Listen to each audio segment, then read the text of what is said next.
ওরে মুসলিম তুই আজ কেন বসে, ওরে মুসলিম তুই আজ কেন বসে, ওরে মুসলিম তুই আজ কেন বসে। চারিদিকে আজ মা বোনেদের কান্নার আওয়াজ আসে, আবার বিশ্ব আজি ভরে গেছে দেখো মুসলমানের লাশে। ওরে মুসলিম তুই আজ কেন বসে, ওরে মুসলিম তুই আজ কেন বসে, ওরে মুসলিম তুই আজ কেন বসে।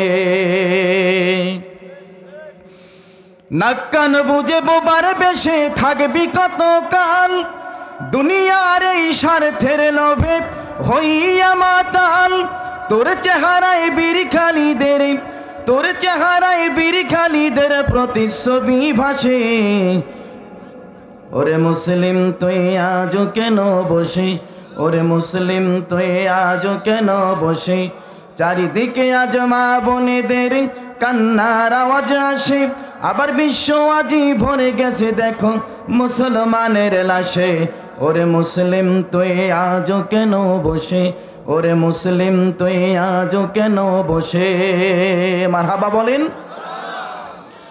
মুসলিম নাম ধারণ করে ফায়দা চলে সলুটে, গরিস প্রাসাদ লাথি মারিয়া ওই জনতার পেটে। আজ নরখাদকের গন্ধ দেখি, আজ নরখাদকের গন্ধ দেখি তোর মুখ থেকে আসে। ওরে মুসলিম তুই আজ কেন বসে, ওরে মুসলিম তুই আজ কেন বসে, ওরে মুসলিম তুই আজ কেন বসে। চারিদিকে আজ মা বোনেদের কান্নার আওয়াজ আসে, আবার বিশ্ব আজি ভরে গেছে দেখো মুসলমানের লাশে। ওরে মুসলিম তুই আজ কেন বসে, ওরে মুসলিম তুই আজ কেন বসে, ওরে মুসলিম তুই আজ কেন বসে। মারহাবা বলেন। আল্লাহ রাব্বুল আমিন বলেন, তোমাদের মাঝে অবশ্যই এমন একটা দল থাকবে, এমন একটি দল থাকা চাই। জোরে বলেন ঠিক কিনা। ওয়ালতাকুম মিনকুম উম্মাত, উম্মাত মানে হলো দল, উম্মাত মানে কি? যার সাথে যে একমত সে হলো তার উম্মাত। জোরে বলেন ঠিক কিনা। আমরা কার উম্মত বলেন? যার সঙ্গে যে একমত সে হলো তার উম্মত। আমরা দাবি করি আমরা হলাম শেষ নবী, বিশ্ব নবী, আখির নবী মুহাম্মদ রাসূলুল্লাহ সাল্লাল্লাহু আলাইহি ওয়াসাল্লামের উম্মত। জোরে বলেন ঠিক কিনা। আপনাদের কোনো সন্দেহ আছে? আমরা কার উম্মত? রসুলের উম্মত।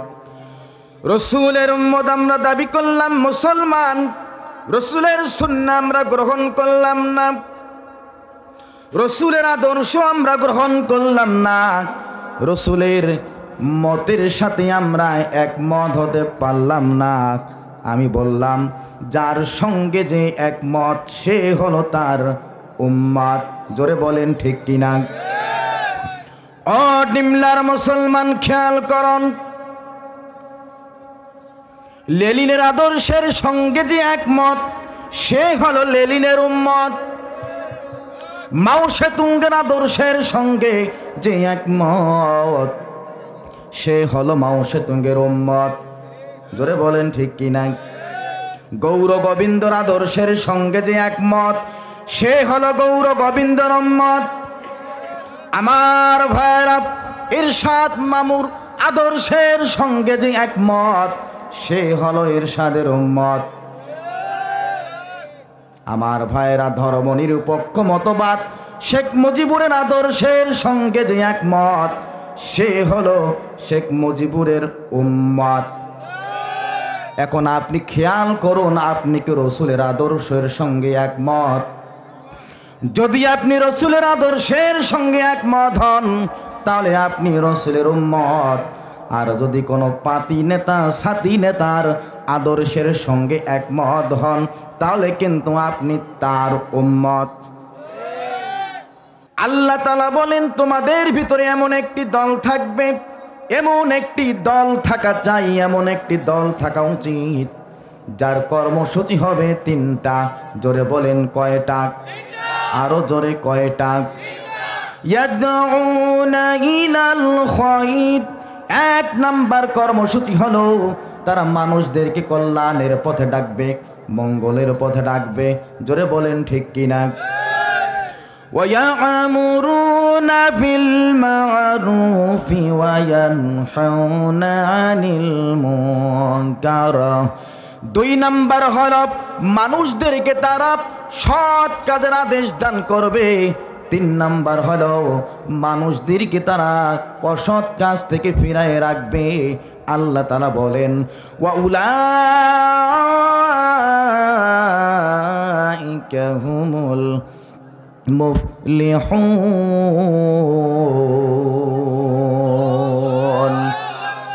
এই তিনটা কাজ যারা করবে তারাই হলো সফল কাম, তারা হলো সাকসেসফুল। জোরে বলেন সুবহানাল্লাহ। তাহলে আল্লাহ তাআলা যে দলের কথা বললেন, এই দলের কর্মসূচি কয়টা? জোরে বলেন। এরকম দলের সঙ্গে যোগ দিয়ে আমাদের জীবন চালাতে আমরা রাজি আছি তো? কারা কারা রাজি আছি হাত তোলেন। লিল্লাহে তাকবীর, লিল্লাহে তাকবীর। হাত নামান। আমি তেলাওয়াত করেছি সূরা লাহাব, আলোচনা হবে সূরা লাহাব থেকে। রাজি আছেন? জোরে বলেন। আমার সঙ্গে সবাই তেলাওয়াত করুন। আউযু বিল্লাহি মিনাশ শাইতানির রাজিম। বিসমিল্লাহির রাহমানির রাহিম।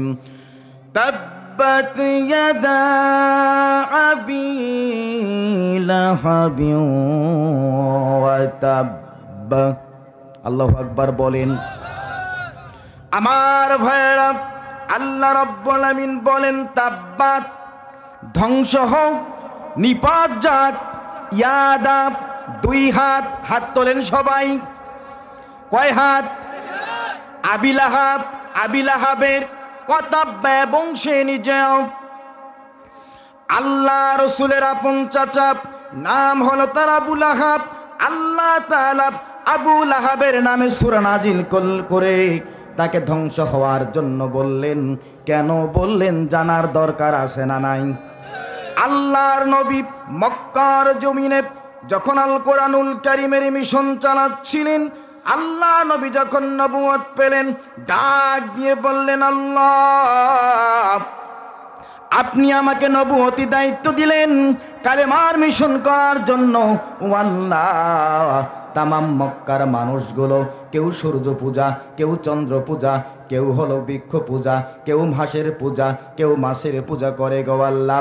এই মুহূর্তে যদি আমি কালেমার দাওয়াত দেই, ও আল্লাহ পিঠের চামড়া থাকবে না, লাঠির বাড়ি একটাও মাটিতে পড়বে না।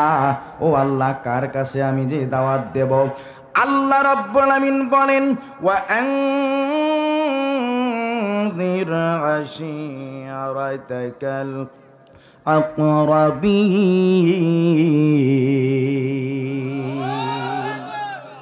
ও নবী, যারা আপনার নিকটবর্তী, যারা আপনার কাছের মানুষ, যারা আপনার শুভাকাঙ্ক্ষী, আপনার হিতাকাঙ্ক্ষী, আপনি তাদের কাছে যে কালেমার দাওয়াত দেন, জোরে জোরে বলেন সুবহানাল্লাহ। মুফাসসিরিন ইকরাম বলেছেন আকরাবিন মানে হচ্ছে কাছের মানুষ, নিকটবর্তী, শুভাকাঙ্ক্ষী, হিতাকাঙ্ক্ষী, যাদেরকে কালেমার দাওয়াত দিলে আপনার কোনো ক্ষতি করবে না। আল্লাহু আকবার বলেন। কাছের মানুষ হচ্ছে চার গ্রুপ। কয় গ্রুপ? জোরে বলেন। এক নাম্বার পিতৃকুল, বাবার বংশ। দুই নাম্বার মাতৃকুল, মায়ের বংশ।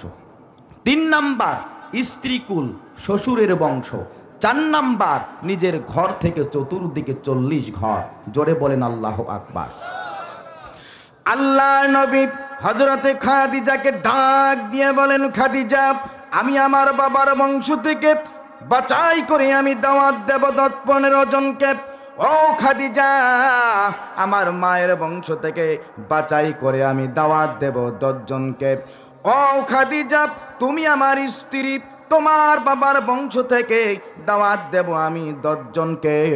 মুসলমান 10 আর 10 20 আর 15 যোগ করলে হয় 35। জোরে বলেন ঠিক কিনা?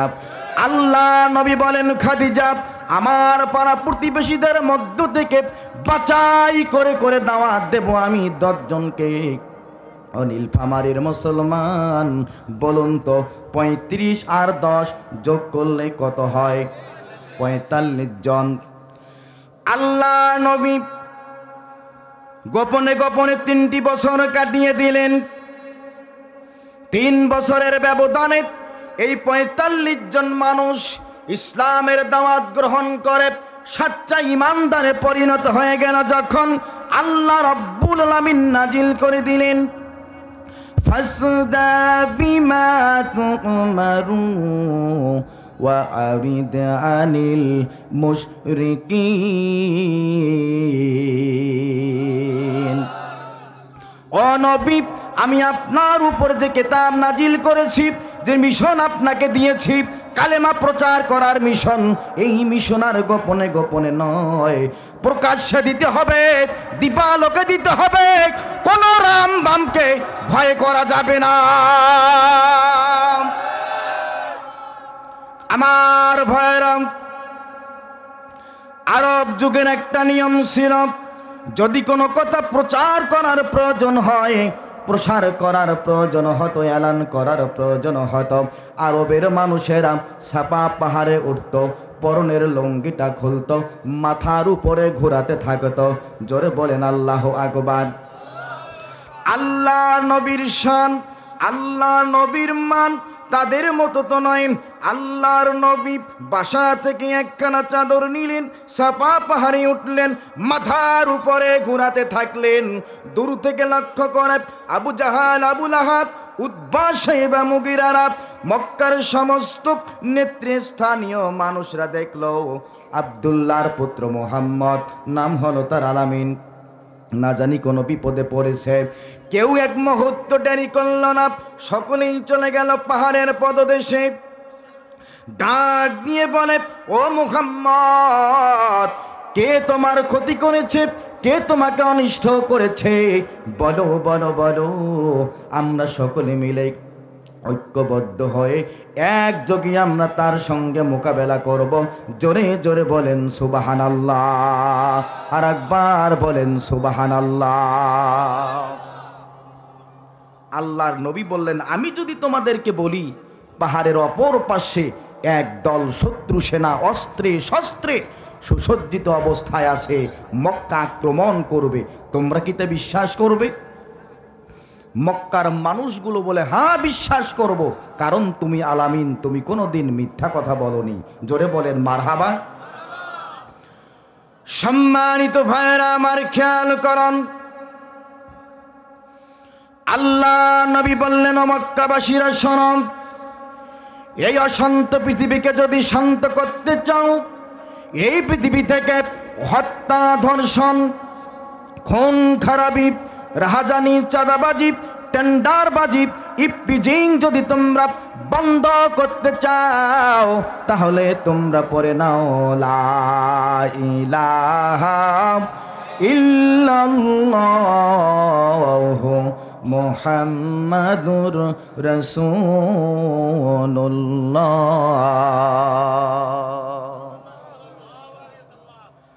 আবু লাহাব বলে, সর্বনাশ, আমাদের মাতৃভাষা কি?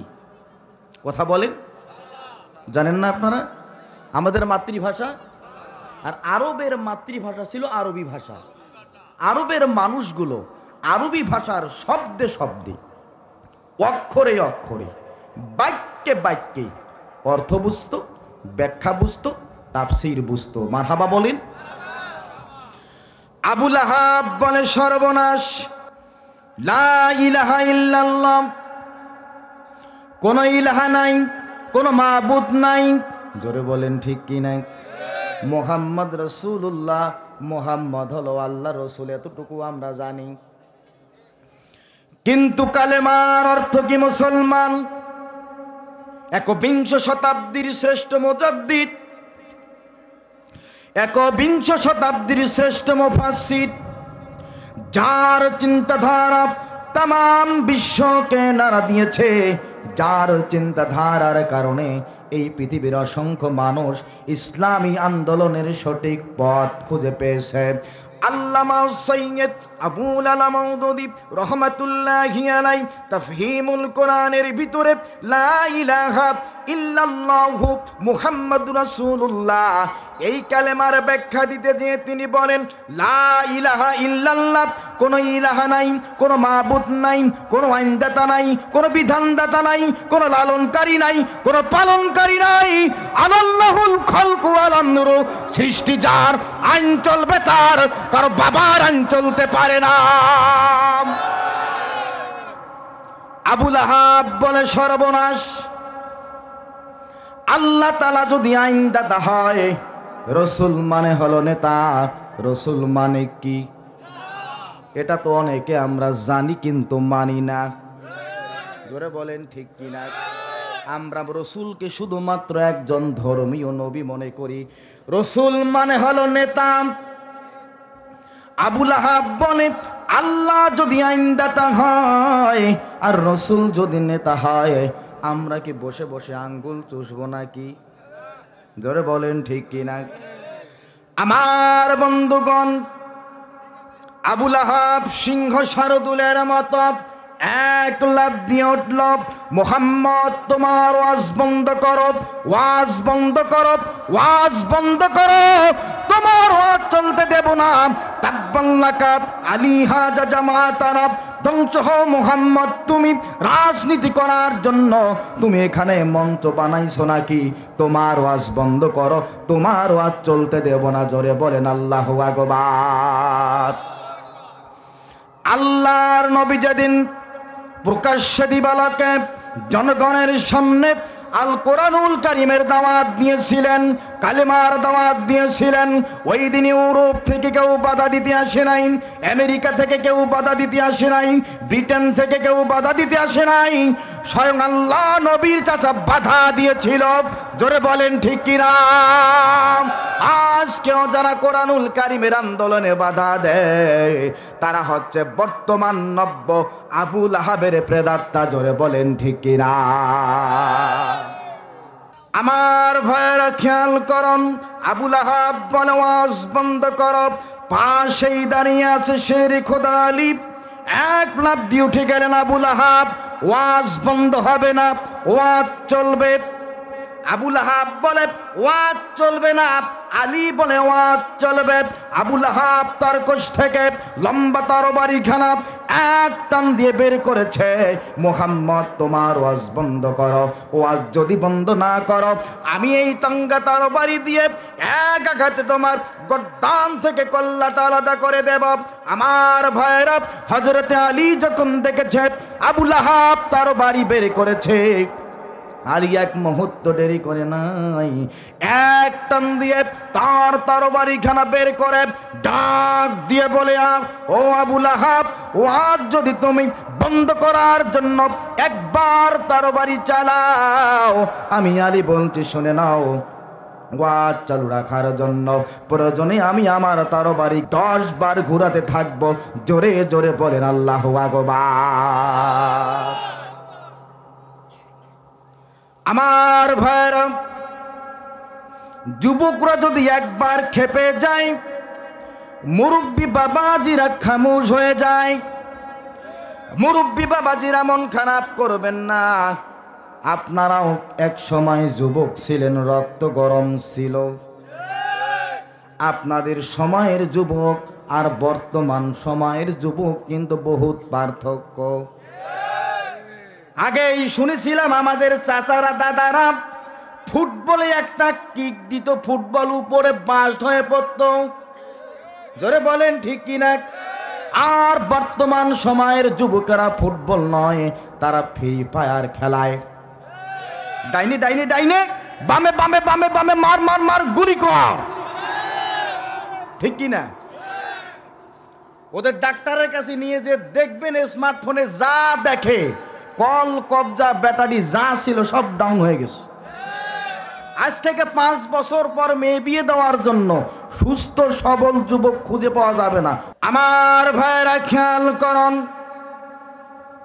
আবু লাহাব যখন দেখেছে আলী তার বাড়িখানা বের করেছে, আবু লাহাব তার তরবারিখানা কোষের মধ্যে ঢুকে 3 কোণার একখানা পাথর নিয়ে বিশ্বনবীর চেহারা মোবারকের দিকে ছুঁড়ে মারল। পাথরখানা বিশ্বনবীর ডান গালে উঁচু চলে রাখলো, ফেটে রক্ত ভিঙ্কি দিয়ে বের হয়ে আসলো।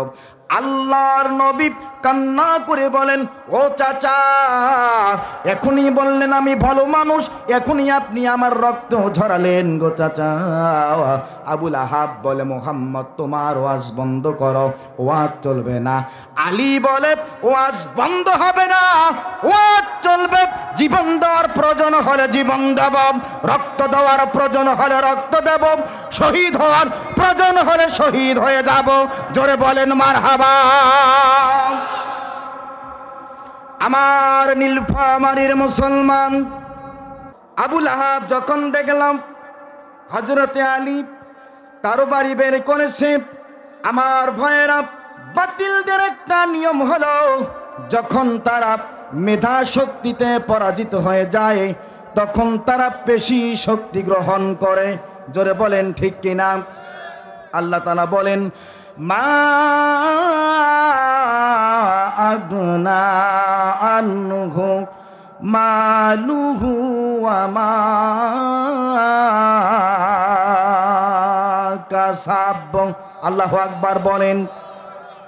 আবু জাহালের দৈহিক হাত ছিল 2খানা, নমরুদের দৈহিক হাত ছিল 2খানা, ফেরাউনের দৈহিক হাত ছিল 2খানা।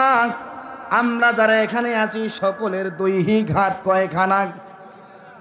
আবু লাহাবের দৈহিক হাত ছিল 2খানা, কিন্তু আবু লাহাবের রাষ্ট্রীয় হাত ছিল 3খানা। কয়খানা? আল্লাহ তাআলা বলেন, মা আগনা আনহু মালুহু ওয়া মা কাসাব। আল্লাহু আকবার বলেন। আবু লাহাব ছিল মক্কা রাষ্ট্রের অর্থমন্ত্রী। কি ছিল? তার ছিল 7 কোটি টাকা। 2 নাম্বার, আবু লাহাব ছিল মক্কা রাষ্ট্রের আইনমন্ত্রী। 3 নাম্বার, আবু লাহাব ছিল মক্কা রাষ্ট্রের স্বরাষ্ট্রমন্ত্রী। আল্লাহু আকবার বলেন। একজন মেম্বারের পাওয়ারের ঠেলায় বাঁচা বড় কঠিন, ঠিক কি না? মাহফিল শেষ করে রাত 12টায় যাবেন, বিগত বছরে মামু বেটাদের ফোন দেয়, হুজুর কিন্তু আসি ঘুমায়। আরে ভাই কথা কন। আবু লাহাব যখন দেখলাম মুহাম্মদের ওয়াজ বন্ধ হয় না, তিনি বললেন, মুহাম্মদ, আমি হলাম অর্থমন্ত্রী, আমারও এসে 7 কোটি টাকা, তোমার ওয়াজ বন্ধ করতে যত কোটি টাকা লাগে বাজেট করে দেব। ও মুহাম্মদ, আমি হলাম স্বরাষ্ট্রমন্ত্রী, তোমাকে গ্রেপ্তার করতে যতগুলো যৌথ বাহিনী লাগে লেলিয়ে দিয়ে দেব। মুহাম্মদ, আমি হলাম আইনমন্ত্রী, তোমাকে মামলা দিয়ে ফাঁসিতে ঝুলাতে যে আইন তৈরি করা লাগে সে আইন আমি তৈরি করব। আমার ভাইয়েরা একটু খেয়াল করুন, যেই বাজেট কোরআনের বিরুদ্ধে হয় সেই বাজেট হলো আবু লাহাবের বাজেট। যেই বাজেট হলো, যেই বাজেটের কারণে স্বরাষ্ট্রমন্ত্রীর ইশারায় যৌথ বাহিনীরা আলেমদেরকে গ্রেপ্তার করে, ওই যৌথ বাহিনীরা হলো আবু লাহাবের যৌথ বাহিনী। জোরে বলেন ঠিক কিনা? আমার ভাইরা, আবু লাহাব যখন 7 কোটি টাকা বাজেট দিয়ে দিল, পাশেই দাঁড়িয়ে আছে সিদ্দিক আকবর ইবনে কুহাফা, বিশ্বনবীর বাল্য বন্ধু হযরতে আবু বকর সিদ্দিক রাদিয়াল্লাহু তাআলা আনহু। ডাক দিয়ে বলে, আবু লাহাব, তুমি যদি কোরআনের ওয়াজ বন্ধ করার জন্য 7 কোটি টাকা বাজেট দিতে পারো, শুনে নাও, শুনে নাও, আমি হলাম আবু বকর, আমার রয়েছে 40 লক্ষ ভরি স্বর্ণ মুদ্রা। জোরে বলেন সুবহানাল্লাহ।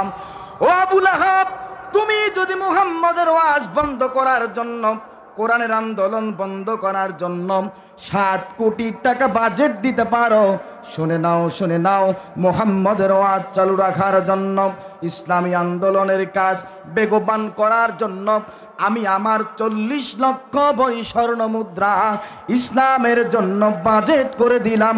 জোরে বলেন আল্লাহু আকবার। আর একবার বলেন আল্লাহু আকবার। এইদিকে আলী এবং আবু লাহাব ধাক্কা ধাক্কি শুরু হয়ে গেছে। আলী বলে ওয়াজ চলবে, আবু লাহাব বলে ওয়াজ বন্ধ করো। আল্লাহু আকবার বলেন। ধাক্কা ধাক্কির এক পর্যায়ে আবু লাহাব গেছে পিছনে পড়ে, পাশেই দাঁড়িয়ে আছে আবু লাহাবের স্ত্রী, নাম হচ্ছে উম্মে জামিলা। মারহাবা বলেন। 3 কোটি টাকা দামের স্বর্ণের হার। আল্লাহু আকবার কোন। ডাক দিয়ে বলে, মুহাম্মদ, তোমার আলীর এত বড় স্পর্ধা, আমার স্বামীকে, অর্থমন্ত্রীকে ধাক্কা দিয়ে ফেলায় দেয়। শুনে নাও মুহাম্মদ, ওয়াজ যদি তুমি বন্ধ না করো, দেখো আমার গলায় 3 কোটি টাকা দামের স্বর্ণের হার। প্রয়োজনে তোমার ওয়াজ বন্ধ করার জন্য আমি আমার 3 কোটি টাকা দামের স্বর্ণের হার আমি বাজেট করে দিলাম। জোরে বলেন নাউজুবিল্লাহ। মেলোকের মোকাবেলায় মেলোকের দরকার আছে না নাই? জোরে কোন। পাশেই দাঁড়িয়ে আছে হযরতে খাদিজা রাদিয়াল্লাহু তাআলা আনহা। ডাক দিয়ে বলে, চাচিমা, তুমি যদি মুহাম্মদের ওয়াজ বন্ধ করার জন্য 3 কোটি টাকা দামের স্বর্ণের হার বাজেট দিতে পারো, শুনে নাও, আমার রয়েছে 40টা শিল্প কলকারখানা। আল্লাহু আকবার বলেন। আমার রয়েছে 40,000 কর্মচারী। আমার সম্পদের যে গোডাউন রয়েছে, এই গোডাউনের চাবি বহন করতে 40টা উটের প্রয়োজন হয়। মারহাবা বলেন। হযরতে খাদিজা ডাক দিয়ে বলে, চাচিমা, মুহাম্মদের ওয়াজ বন্ধ করার জন্য তুমি যদি 3 কোটি টাকা দামের স্বর্ণের হার বাজেট দিতে পারো, চাচিমা, শুনে নাও, শুনে নাও, আমি আমার মুহাম্মদের ওয়াজ চালু রাখার জন্য, কালেমার মিশন চালু রাখার জন্য, কোরআনের আন্দোলনকে বেগবান করার জন্য আমি আমার সমস্ত সম্পত্তি ইসলামের জন্য বাজেট করে দিলাম। জোরে জোরে বলেন আল্লাহু আকবার। আর একবার বলেন আল্লাহু আকবার। আমার ভাইরা, অস্ত্রের মোকাবেলায় হযরতে আলী রেডি, সম্পদের মোকাবেলায় হযরতে আবু বকর সিদ্দিক রাদিয়াল্লাহু তাআলা আনহু রেডি, মেলোকের মোকাবেলায় মেলক হযরতে খাদিজা রাদিয়াল্লাহু তাআলা আনহু রেডি। জোরে বলেন না আল্লাহু আকবার। আবু লাহাব চিন্তা করে, অস্ত্র দিয়ে আলীর সঙ্গে পারা যাবে না, সম্পদ দিয়ে আবু বকরের সঙ্গে পারা যাবে না, মেলোকের মোকাবেলায় খাদিজার সঙ্গে পারা যাবে না, কারণ তিনি হলেন তামাম মক্কা রাষ্ট্রের সমস্ত শিল্পপতিদের তিনি হলেন সর্দার। মারহাবা বলেন। আমার বন্ধুগণ, এই জন্য তারা কি করলাম, আমার ভাইরা, মুহাম্মদের 2 কন্যা উম্মে কুলসুম আর রুকাইয়ার সঙ্গে বিয়ে হয়েছে আবু লাহাবের 2 ছেলে উতবা এবং উতাইবার সঙ্গে। আবু লাহাব ডাক দিয়ে বলে, উতবা উতাইবা, মুহাম্মদের 2 কন্যাকে বাসায় রাখা যাবে না, তাদেরকে তালাক দিয়ে দিতে হবে। উতবা উতাইবা বলে, আব্বা জান, তাদের তো কোনো অপরাধ নাই, মুহাম্মদের কন্যাদের মতো কন্যাদেরকে তামাম মক্কা নগরীতে খুঁজে পাওয়া যাবে না, তাদেরকে তালাক দেওয়া যাবে না। আবু লাহাব বলে, যারা কোরআনের দল করে তারা আমার বাসায় বৌমা হয়ে তো থাকা দূরের কথা রে, আমার বাসায় কাজের মেয়ে হয়ে তারা থাকতে পারবে না। জোরে জোরে বলেন ঠিক কিনা?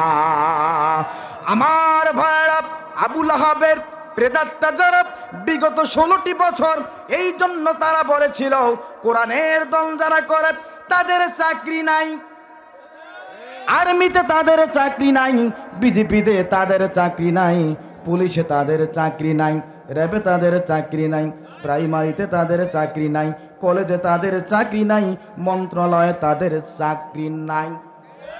জোরে বলেন ঠিক না বে ঠিক?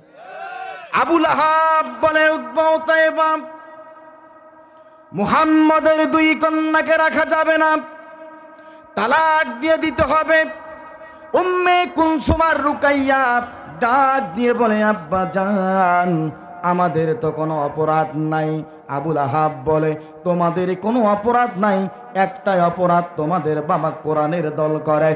আমার বাসায় যদি তোমরা থাকতে চাও তোমাদের বাবাকে যে বলো সে যেন কোরআনের দল বাদ দিয়ে আমার দলে যোগ দেয়। জোরে বলেন নাউজুবিল্লাহ। উম্মে কুলসুম আর রুকাইয়া কান্না করতে করতে বিশ্বনবীর দরবারে যায়। আল্লাহ রাব্বুল আমিন জিবরাইলকে ডাক দিয়ে বলে রে জিবরাইল যাও যাও যাও, এক মুহূর্ত তুমি দেরি করো না। বিশ্ব নবীকে যে বলো যখন তোমার দুই কন্যা তোমার কাছে আসবে তুমি শুধু তাদেরকে জিজ্ঞাসা করবে ও মেয়েরা জান্নাত চাও না জাহান্নাম চাও, জান্নাত চাও না জাহান্নাম চাও, বাকি কাজ আমি আল্লাহ তাআলা আরশে আজিম থেকে ঘটায় দেব।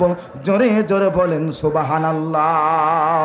আমার বন্ধুগণ উম্মে কুলসুম রুকাইয়া চলে আসলাম বিশ্ব নবীর কাছে।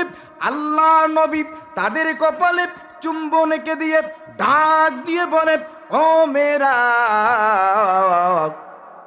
জান্নাত চাও না জাহান্নাম চাও?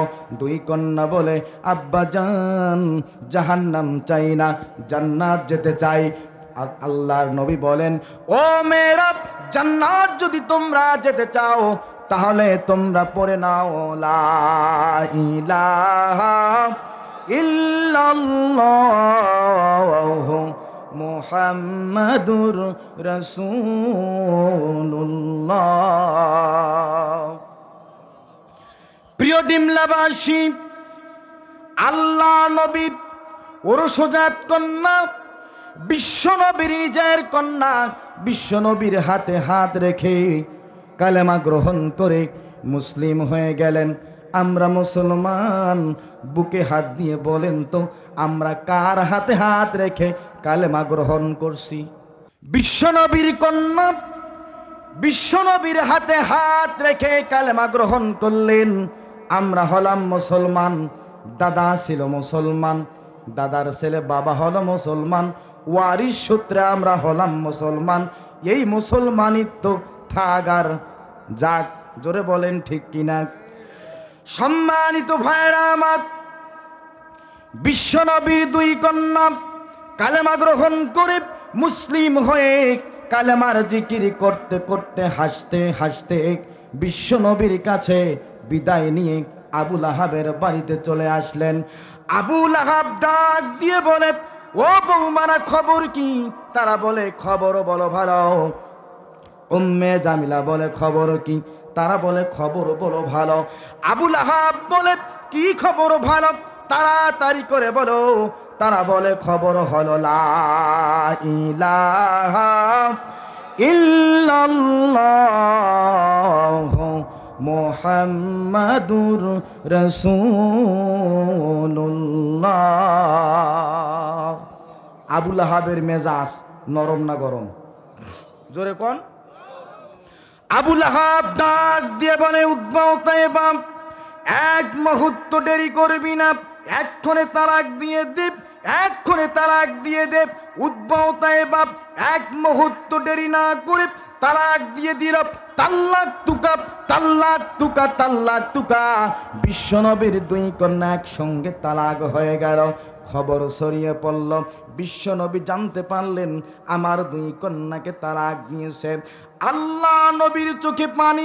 আল্লাহ তাআলা বরদাস্ত করতে পারলেন না। ডাক দিয়ে বলে ও জিবরাইল যাও যাও যাও, আমার নবীকে বলে দাও, আমার নবীকে বলে দাও এই মুহূর্তে আমার নবী যেই দোয়া করবে আমি সেই দোয়া সঙ্গে সঙ্গে মঞ্জুর করে নেব। জোরে বলেন সুবহানাল্লাহ।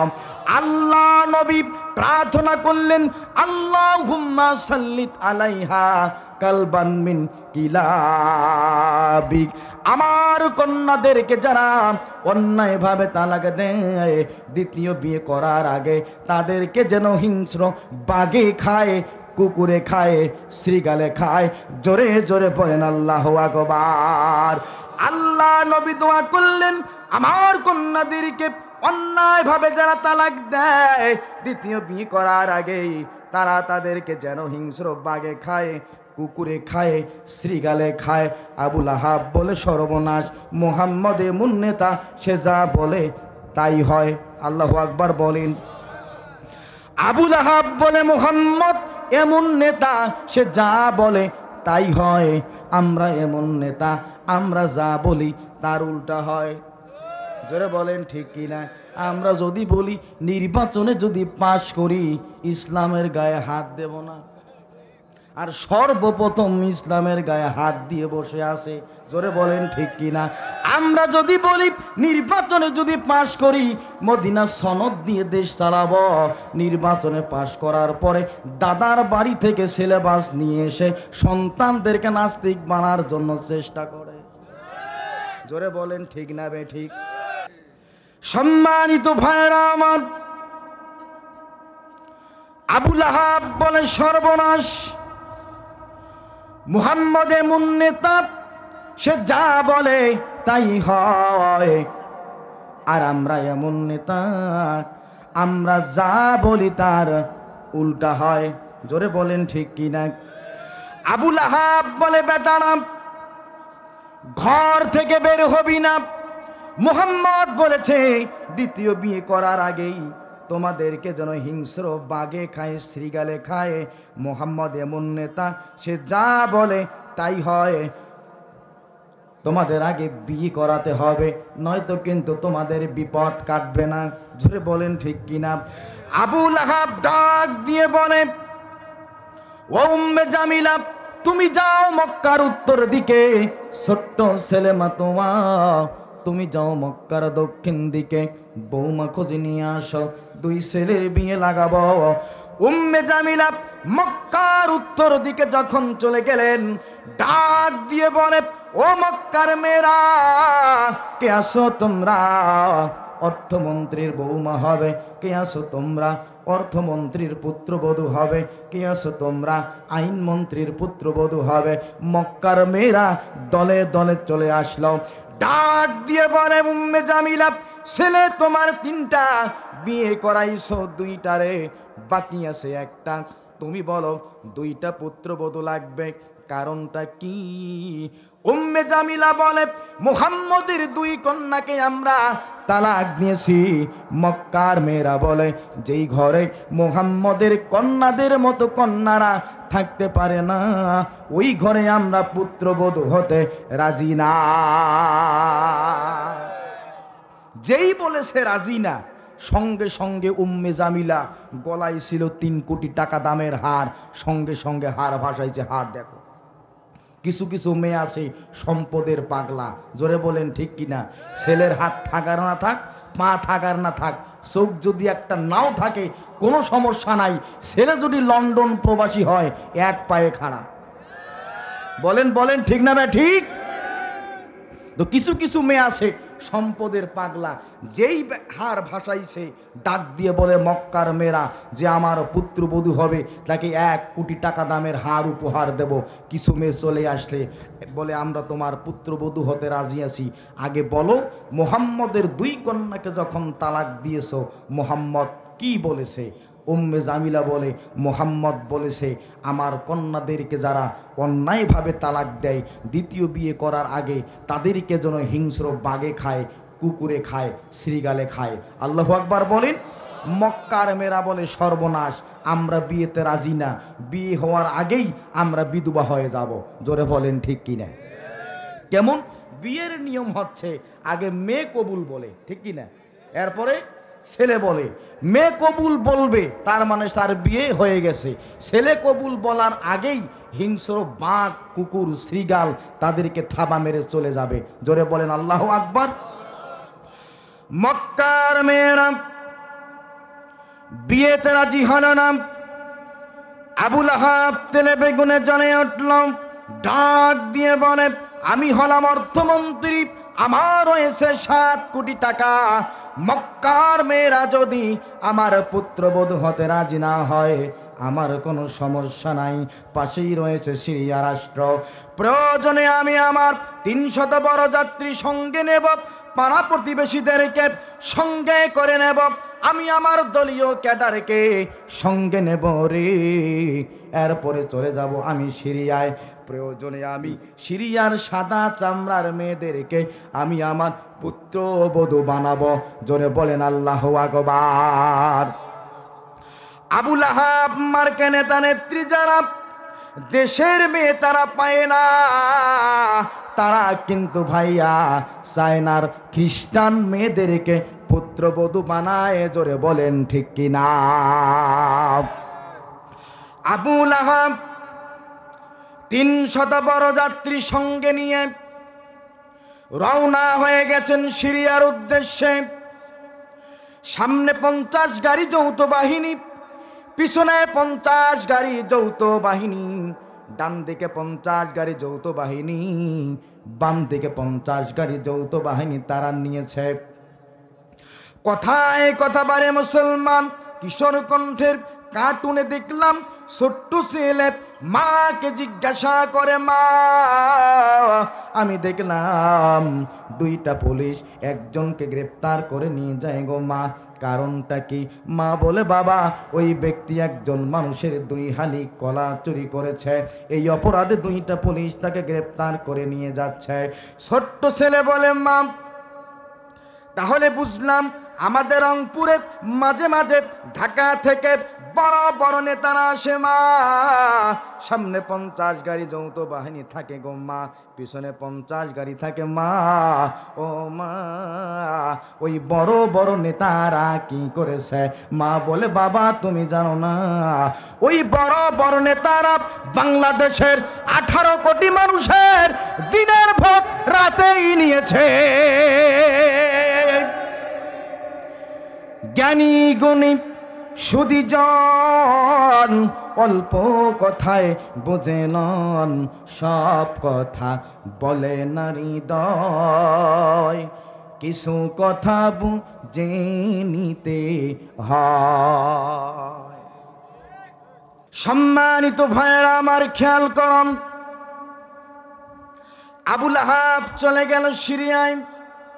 সন্ধ্যা বেলায় সূর্যাস্ত অমিত চলে যায়। কথা বলে মুসলমান, গ্রামের ভাষায় একটা কথা আছে, যেখানে বাঘের ভয় সেখানেই সন্ধ্যা হয়।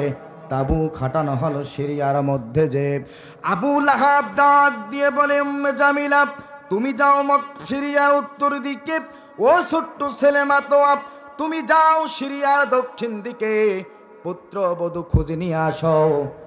আজকে 2টা ছেলেকে বিয়ে করাতে হবে, নয়তো কিন্তু বিপদ কাটবে না। বলেছেন মুহাম্মদ সাল্লাল্লাহু আলাইহি ওয়াসাল্লাম, তিনি এমন নেতা, তিনি যা বলেন তাই হয়। এমন সময় সিরিয়ার ঘোষণাকারী ঘোষণা করে দিল, ও সিরিয়া বাসীরা, আজকে এমন একটি রাত, যেই রাত প্রতি 5 বছর পর পর আসে।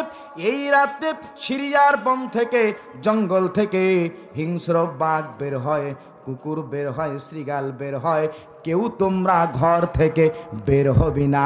যেখানে বাঘের ভয় সেখানেই সন্ধ্যা হয়। আবু লাহাব বলে, ও যৌথ বাহিনীরা, রিভলভার রেডি করো, রাইফেল রেডি করো, কাঁদানি গ্যাস রেডি করো। দেখা মাত্র গুলি করে দিয়ে দিবে, দেখা মাত্র গুলি করে দিয়ে দিবে।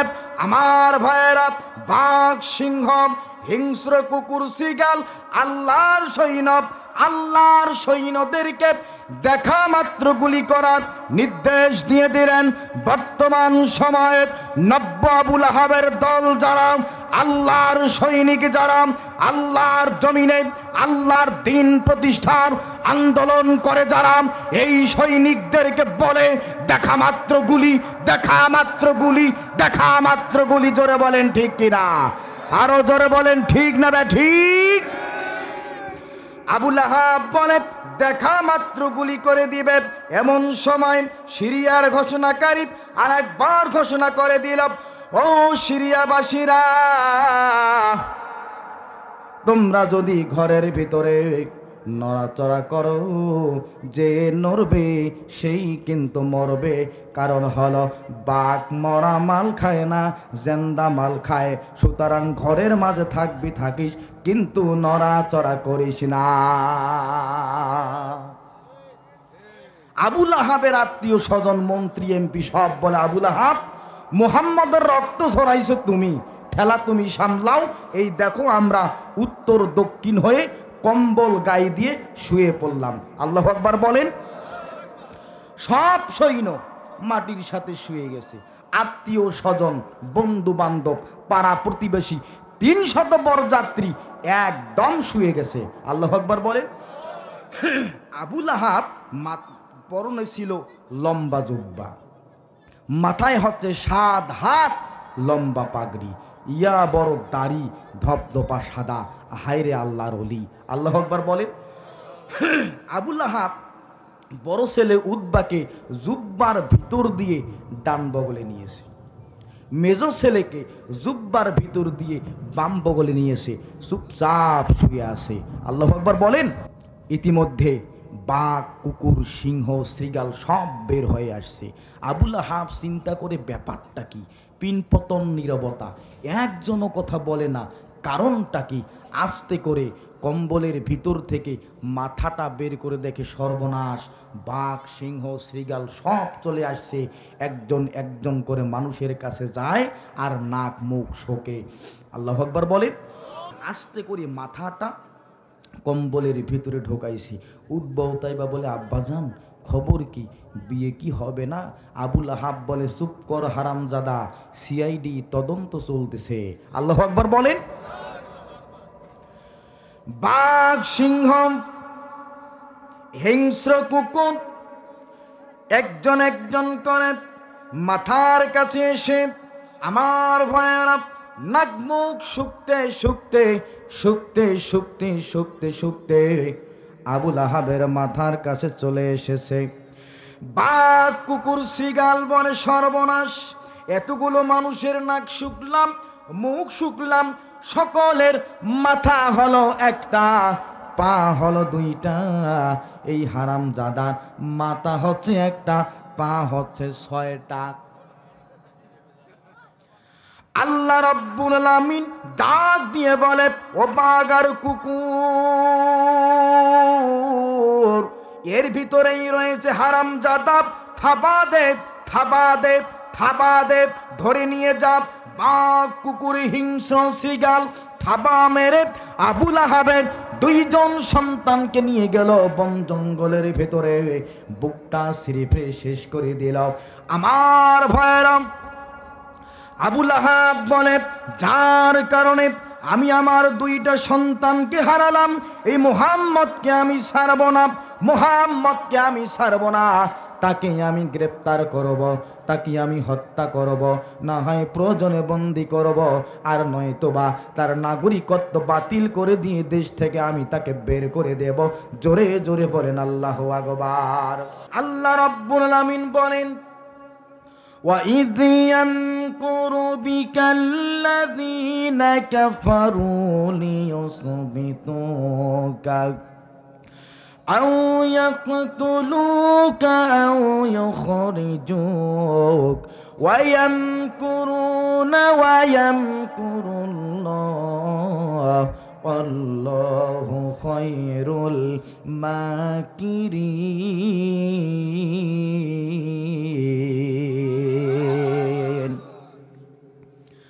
আবু লাহাব বিশ্ব নবীর হত্যার বিলে সই করলেন, বন্দি করার বিলে সই করলেন, দেশ থেকে বের করে দেওয়ার বিলে যখন সই করলেন, আল্লাহ রাব্বুল আলামিন বরদাস্ত করতে পারলেন না। আল্লাহ তাআলা সঙ্গে সঙ্গে নাজিল করে দিলেন, তাব্বাত ইয়াদা আবি লাহাবি ওয়া তাব। আল্লাহু আকবার বলেন। হাত তোলেন সকলে, জোরে বলেন তাব্বাত।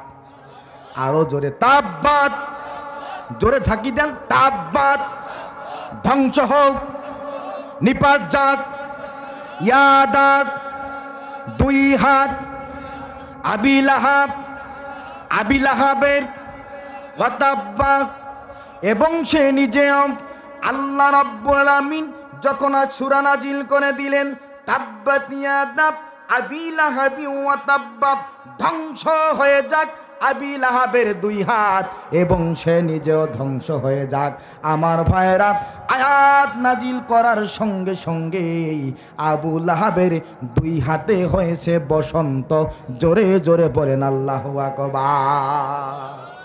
ভাইরা আমার খেয়াল করুন, আবু লাহাবের হাতে হয়েছে বসন্ত। ভালো হয় না, ডাক্তার শেষ, কবিরাজ শেষ, ভালো হয় না।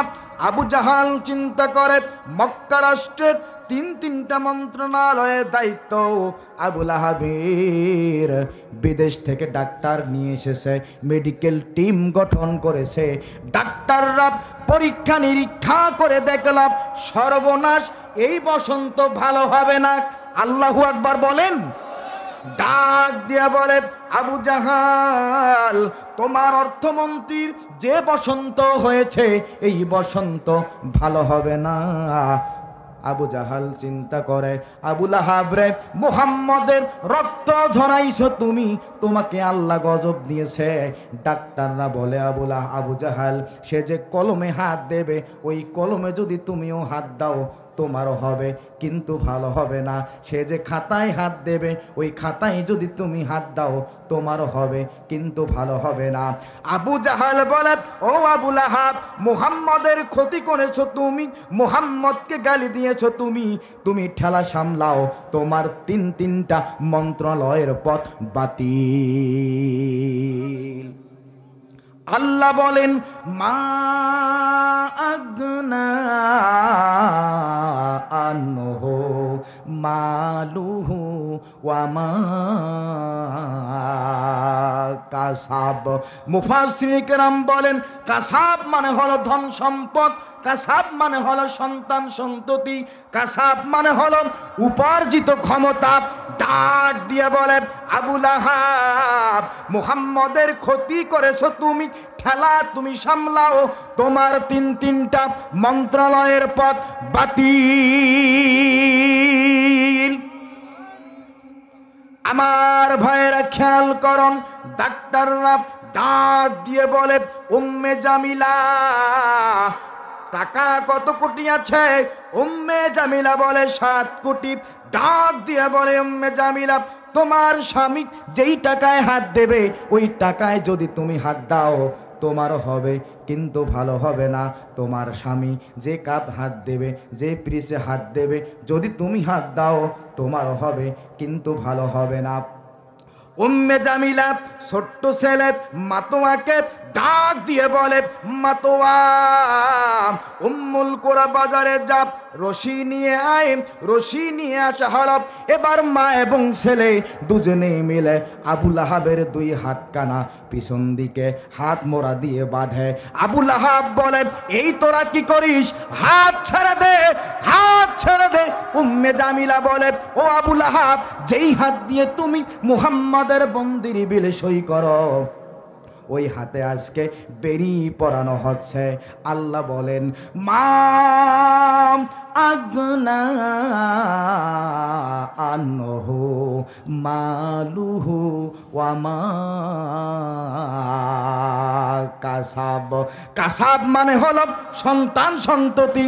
আবু লাহাব, হারামজাদা, জন্ম দিছো, তোমার নিজের ছেলে তোমার হাতে বেরি পরায়। জোরে জোরে বলেন না আল্লাহু আকবার। আবু লাহাবের 2 হাত হ্যান্ডকাপ লাগানো পিছন দিকে। একবার বসন্ত শিরশির করে, তখন আবার একটু স্পর্শ করে, আর একবার চুলকায়, চুলকাতে যাইয়া রক্ত বের হয়ে যায়, ব্যথা হয়ে যায়। ও একবার উত্তর ঘরে যায় শান্তি পায় না, আর একবার দক্ষিণ ঘরে যায় শান্তি পায় না। ডাক্তাররা ডাক দিয়ে বলে, ও উম্মে জামিলা, তোমার স্বামীর বসন্ত পিঠে হয়েছে, পিছনে হয়েছে। তোমার স্বামী যেই খাটে বসবে, যেই চেয়ারে বসবে, তুমি যদি ওই চেয়ারে বসো তোমারও হবে, কিন্তু ভালো হবে না। তোমার স্বামী যে বিছানায় শুইবে, তুমি যদি সেখানে শাও তোমার হবে, কিন্তু ভালো হবে না। উম্মে জামিলা ডাক দিয়ে বলে, ও ছোট্ট ছেলে মাতোয়া, উম্মুল কুরা বাজারে যা, তালা নিয়ে আয়। দুইটা তালা নিয়ে আসা হলো। এবার আবু লাহাবকে একটা ঘরের মাঝে বন্দি করে উত্তর দিকের দরজায় তালা লাগা হলো, দক্ষিণ দিকের দরজায় তালা লাগা হলো। আমার ভাইরা, আবু লাহাব বলে, ছেড়ে দে, ছেড়ে দে, আমাকে বন্দি করিস না। উম্মে জামিলা বলে, কখনো ছেড়ে দেব না, জীবন গেলেও ছেড়ে দেব না। আল্লাহ বলেন, মা আগনা আনহু মালুহু ওয়া মা কাসাব। আল্লাহু আকবার বলেন। আমার ভাইরা, একটু খেয়াল করুন। উম্মে জামিলা নিজের স্বামীকে বন্দি করলাম। ডাক্তাররা বলে, ও উম্মে জামিলা, তোমার স্বামীকে জানালার ফাঁক দিয়ে কাঠি দিয়ে খাওয়াও। আল্লাহ বলেন, মা আগনা আনহু মালুহু ওয়া মা কাসাব। আল্লাহু আকবার বলেন। উম্মে জামিলা জানালার ফাঁক দিয়ে কাঠি দিয়ে খাওয়ায়। ডাক্তাররা ডাক দিয়ে বলে, উম্মে জামিলা, তোমার স্বামীর বসন্ত ঠোঁটে হয়েছে, জিহ্বায় হয়েছে, তুমি যে কাঠি দিয়ে খাওয়াও, ওই কাঠিতে যদি লালা লাগে, ওই লালা যদি তোমার হাতে লাগে, তোমারও বসন্ত হবে, মাগার ভালো হবে না। কি করিতে হইবে? ডাক্তাররা বলে, উম্মে জামিলা, তোমার স্বামীকে তো বাঁচাতে হবে। জানালার ফাঁক দিয়ে খাদ্যগুলো মেঝেতে ফালায় দাও। তোমার স্বামী কুকুরের মতো, শ্রীগালের মতো আও আও আও করে খাবে। আল্লাহ বলেন, মাল মাল করো, মাল মাল করো। আল্লাহ বলেন, মা আগনা আনহু মালুহু ওয়া মা কাসাব। আল্লাহু আকবার বলেন। সম্পদ গোছাইছ, সম্পদের পাহাড় করেছ, ওই সম্পদ, ওই সন্তান, ওই ক্ষমতা কোনো কাজে লাগবে না। 40 দিন পার হয়ে গেল। আবু লাহাব বন্দি থাকা অবস্থায় ঘরের ভিতরে মারা গেল। 3 দিন পার হয়েছে, কেউ তার কাছে যায় না। পাড়া পড়শিরা বলে, উম্মে জামিলা, তোমার স্বামী মুহাম্মদের রক্ত ঝরাইছে, তাকে আমরা গোসল দিতে পারবো না, কাফন পরাতে পারবো না, জানাজা করাতে পারবো না, তোমার স্বামীকে আমরা কবরও দিতে পারবো না। আল্লাহু আকবার বলেন। 3 দিন পার হয়ে গেছে, লাশ ফুলে ফাঁপে মোটা হয়ে গেছে, নাক পাতা যায় না, প্রচণ্ড গন্ধ। আবু লাহাবের ঘরের সাথে আবু জাহেলের ঘর। আবু জাহেল ডাক দিয়ে বলে, উম্মে জামিলা, আগামীকাল সন্ধ্যার মধ্যে যদি তোমার স্বামীকে তুমি যদি কবর না দাও, সন্ধ্যার পরে তোকে আর তোর ছেলেকে জিন্দা দাফন দেব। আল্লাহু আকবার বলেন।